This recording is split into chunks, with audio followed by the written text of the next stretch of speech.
Assalamualaikum warahmatullahi wabarakatuh. Kami dari kelompok 9 akan menyampaikan materi yang bertema pembubaran partai politik. Dengan saya di sini Sten Basri dengan UPM 222 Saya Sereza Martina dengan UPM 222 Selamat menyaksikan.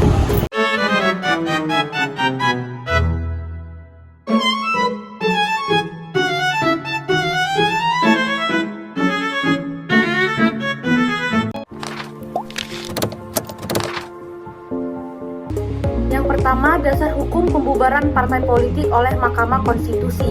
Pembubaran partai politik merupakan tindakan konstitusional yang hanya dapat dilakukan oleh Mahkamah Konstitusi. Kewenangan ini diatur dalam beberapa peraturan perundang-undangan sebagai berikut.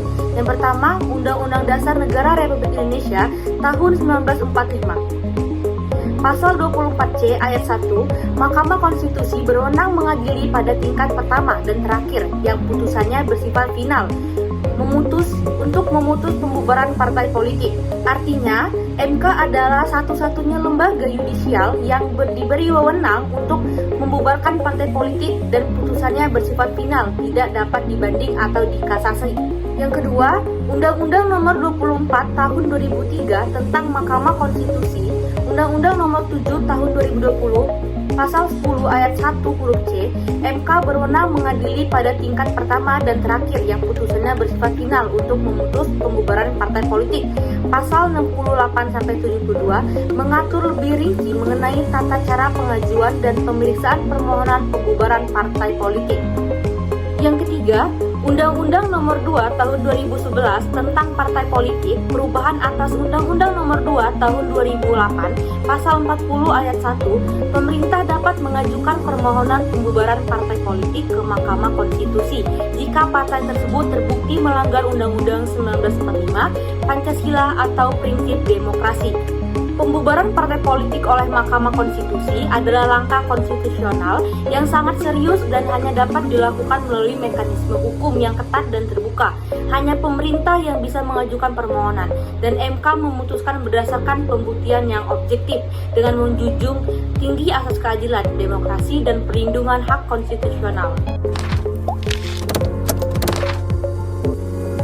Baik, di sini saya akan menjelaskan kelanjutan dari rekan saya tadi, yaitu Sri Reza Martiana. Di sini saya akan menjelaskan tentang prosedur pembubaran partai politik oleh Mahkamah Konstitusi di Indonesia yang diatur di dalam undang-undang dan peraturan Mahkamah Konstitusi. Diatur khususnya berkaitan dengan pelanggaran terhadap konstitusi, ideologi negara, atau ancaman terhadap keutuhan NKRI. Berikut saya akan menjelaskan tentang tahapan prosedur secara umum. Yang pertama adalah pengajuan permohonan oleh pemerintah. Hanya pemerintah, Presiden yang berwenang untuk mengajukan permohonan pembubaran partai politik ke MK. Permohonan disampaikan secara tertulis kepada Mahkamah Konstitusi dengan alasan yang jelas, yaitu partai politik bertentangan dengan Pancasila dan Undang-Undang 1945, kegiatan partai membahayakan keutuhan NKRI, melakukan tindak yang mengarah pada ideologi terlarang seperti komunisme dan radikal ekstrim. Yang kedua adalah pemeriksaan awal. MK memeriksa kelengkapan keabsahan permohonan. Jika lengkap, MK akan menetapkan jadwal persidangan. Dan yang ketiga adalah persidangan di Mahkamah Konstitusi. Tahapan sidang meliputi sidang pendahuluan, sidang pembuktian, dan sidang kesimpulan dari para pihak partai politik yang bersangkutan berhak membela diri. Dan kemudian yang keempat adalah putusan MK. Mahkamah Konstitusi mengeluarkan putusan menerima atau menolak permohonan jika diterima. MK menyatakan partai politik tersebut dibubarkan dan dicabut status badan hukumnya. Yang kelima adalah eksekusi putusan. Pemerintah menindaklanjuti putusan MK dengan mencabut status hukum partai di Kementerian Hukum dan Hak Asasi Manusia. Alasan konstitusional yang dapat digunakan dalam permohonan pembubaran yang pertama pertama, alasan konstitusional yang dapat digunakan dalam permohonan pembubaran. Yang pertama, anti Pancasila dan anti Undang-Undang 1945. Jika partai menganut atau menyebarkan ideologi yang bertentangan dengan Pancasila, seperti komunisme, ekstremisme agama, atau bentuk radikalisme lainnya, misalnya mengganti sistem pemerintahan demokrasi dengan khilafah, kerajaan, atau ideologi totaliter. Yang kedua, mengancam keutuhan dan kedaulatan NKRI. Jika partai mendukung gerakan separatis atau bertindak sebagai alat kelompok pemberontak. Jika tindakan atau doktrin partai yang memecah belah bangsa, SARA, rasialisme juga dapat dijadikan dasar. Yang ketiga, melakukan tindakan yang bertentangan dengan prinsip demokrasi, tidak menjalankan fungsi partai politik yang sehat dan konstitusional. Misalnya, menggunakan kekerasan dalam kampanye, menghalangi pemilu yang adil, atau menolak prinsip negara hukum. Yang keempat, melanggar hukum secara sistematis. Jika partai terlibat dalam yang pertama, pendanaan terorisme, yang kedua, tindak pidana korupsi secara institusional, yang ketiga, menjadi alat kejahatan terorganisir. Alasan ini harus diperkuat dengan bukti-bukti yang konkret dan sah, bukan hanya tuduhan atau perbedaan ideologi. Selanjutnya, uji konstitusional oleh Mahkamah Konstitusi.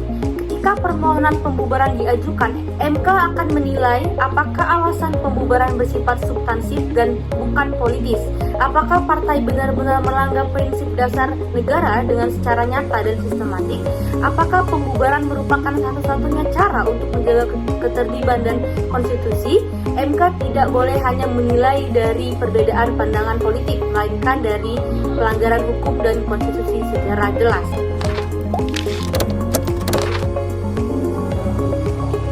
Evaluasi implikasi politik dan hukum dari putusan Mahkamah Konstitusi dalam pembubaran partai politik dapat dilihat dari dua sisi utama, yaitu dari dampak terhadap sistem politik demokratis dan kerangka hukum ketatanegaraan Indonesia. Yang pertama adalah implikasi hukum, kepastian hukum dan konstitusionalitas. Putusan MK memberikan dasar hukum yang sah dan konstitusional dalam pembubaran partai politik. Ini menegaskan bahwa pembubaran hanya bisa dilakukan melalui proses peradilan konstitusional, bukan tindakan eksekutif semata, sehingga menjamin due process of law. Presiden hukum setiap putusan MK menjadi presiden bagi perkara serupa di masa depan. Jika MK memutuskan untuk membubarkan partai atas pelanggaran konstitusi dan ideologi anti Pancasila, maka tolak ukur ini akan digunakan secara kasus serupa. Perlindungan hak asasi manusia atau HAM, pembubaran partai memiliki implikasi serius terhadap hak berserikat dan berpolitik. MK harus menyeimbangkan antara menjaga integritas negara dan tidak melanggar hak warga negara yang dijamin Undang-Undang 1945. Kemudian kewenangan lembaga, putusan MK menegaskan bahwa peran lembaga ini sebagai menjadi konstitusi dan menutup celah bagi potensi abuse of power oleh pemerintah dalam membubarkan partai secara sepihak. Dan yang kedua adalah implikasi politik, stabilitas demokrasi. Pembubaran partai politik, terutama jika partai tersebut memiliki kursi di parlemen atau basis massa besar, dapat menimbulkan ketegangan politik, protes, bahkan instabilitas sosial jika tidak dikelola dengan baik. Kemudian delegitimasi partai politik, putusan MK bisa menciptakan efek jera bagi partai-partai yang lain untuk menjaga ideologi dan perilaku politik secara mereka agar tidak melanggar konstitusi. Namun, ini juga bisa menimbulkan ketakutan akan pembungkaman politik jika proses tidak transparan.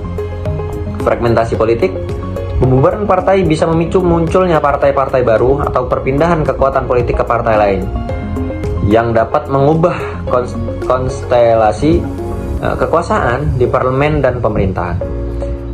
Kemudian ada persepsi publik. Putusan MK memiliki dampak jangka panjang terhadap kepercayaan publik terhadap lembaga peradilan dan sistem demokrasi. Jika dinilai adil berdasarkan hukum, dapat meningkatkan legitimasi MK. Sebaliknya, jika dinilai bermuatan politis, bisa menurunkan kepercayaan publik. Nah, jadi kesimpulannya adalah putusan MK dalam pembubaran partai politik merupakan langkah besar yang berdampak luas. Oleh karena itu, MK harus sangat berhati-hati dalam memutuskan perkara ini.